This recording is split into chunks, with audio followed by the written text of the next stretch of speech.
Hurry up, I'm a busy engine, huffed Henry. Goods arrived night and day at the docks. Sometimes Henry and the other engines work so hard that their axles ache.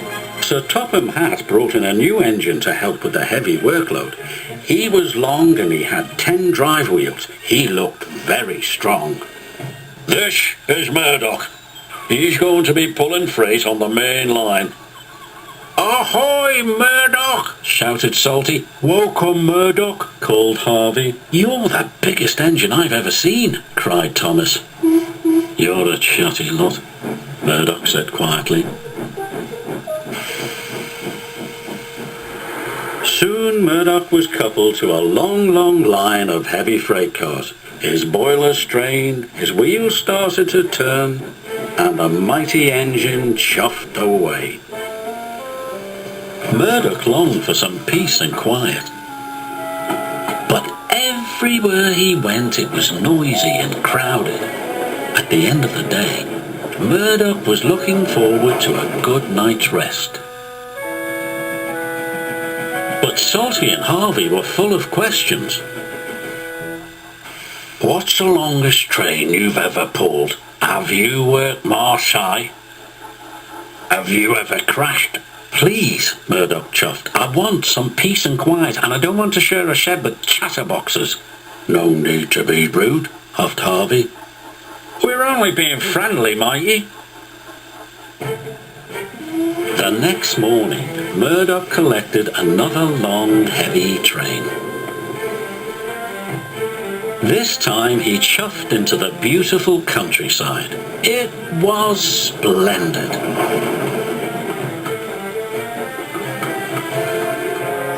At last he had some peace and quiet.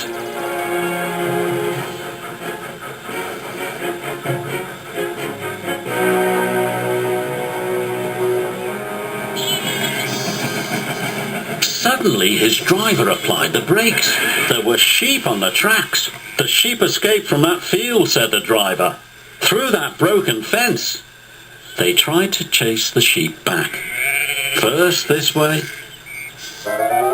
and then that way. They tried everything, but nothing worked.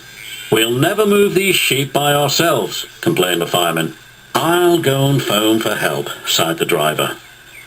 Murdoch was very unhappy. The noisy sheep were spoiling his peace and quiet. Sir Topham Hatt was enjoying afternoon tea when he got the call. Sheep? He exclaimed loudly.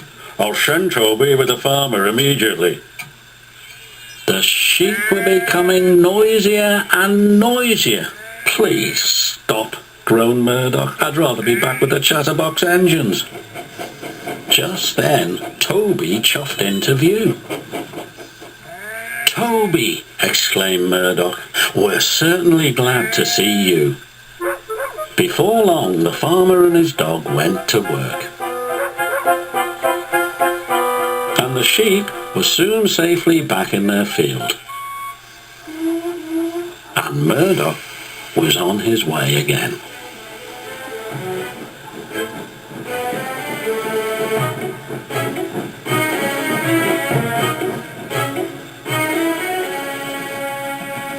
That evening, Murdoch parked between Harvey and Salty, but Murdoch spoke first.